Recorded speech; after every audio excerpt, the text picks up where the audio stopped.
நம்முடைய திராவிட இயக்கத்துக்கு பரம வைரிகளான வைதிக சக்திகள், இந்துத்துவ சக்திகள் தமிழகத்திலே காலூன்ற முயல்வதால் அதை தடுக்க வேண்டிய கடமை, தியாகத்தால் கட்டி எழுப்பப்பட்ட திராவிட இயக்கத்தை பாதுகாக்க வேண்டிய கடமையை எண்ணி நாங்கள் திராவிட முன்னேற்ற கழகத்தோடு உடன்பாடு கொண்டது இந்த நோக்கத்தோடு தான் என்பதை எங்கள் நிர்வாக குழுவிலும் மாவட்ட செயலாளர் கூட்டத்திலும் பொதுக்கூட்டத்திலும் நான் அறிவித்தேன். அதே நிலைப்பாட்டில்தான் நாங்கள் இன்றைக்கும் உறுதியாக இருக்கிறோம். திராவிட இயக்கத்துக்கு வரப்போகிற பிறர் முயற்சிக்கிற ஆபத்துக்களை தடுப்பதற்கு நம்முடைய பலத்தையும் நம்முடைய தொண்டர்களுடைய உணர்ச்சியையும் திராவிட முன்னேற்ற கழகத்துக்கு பக்கபலமாகவே நிறுத்துவது என்ற முடிவில் எந்த மாற்றமும் இல்லை. நாங்கள் லாப நஷ்ட கணக்கு பார்க்கவில்லை. இதுவரை இன்றைக்காவது நானோ துணை பொதுச் செயலாளர் மணியோ எங்கள் இயக்கத்தில் யாராவது தொகுதியை பற்றி பேசியிருப்போமா? எங்களுக்கு நிறைய தொகுதிகள் கேட்போம் என்று பேசியிருப்போமா?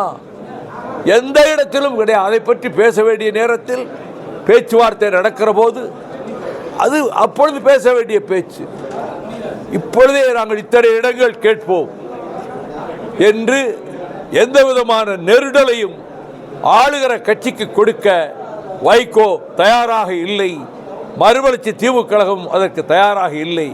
மாறாக இந்த சனாதன இந்துத்துவ சக்திகளை தடுத்து நிறுத்த எல்லா முனைகளிலும் மறுமலர்ச்சி திராவிட முன்னேற்ற கழகம் அஞ்சாது போராடும் என்பதை பத்திரிகை நண்பர்கள் மூலமாக, தொலைக்காட்சிகள் மூலமாக தமிழக மக்களுக்கும் இந்திய அரசுக்கும் தெரிவிக்கிறேன்.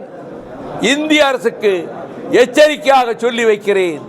வஞ்சிக்காதே, வஞ்சிக்காதே, என் தாய் தமிழகத்தை வஞ்சிக்காதே. இந்த வஞ்சகம் தொடர்ந்தால் விபரீதங்கள் உங்களை நோக்கி வரும் என்று எச்சரிக்கை செய்கிறேன். இன்று ரொம்ப விளக்க விரும்பல.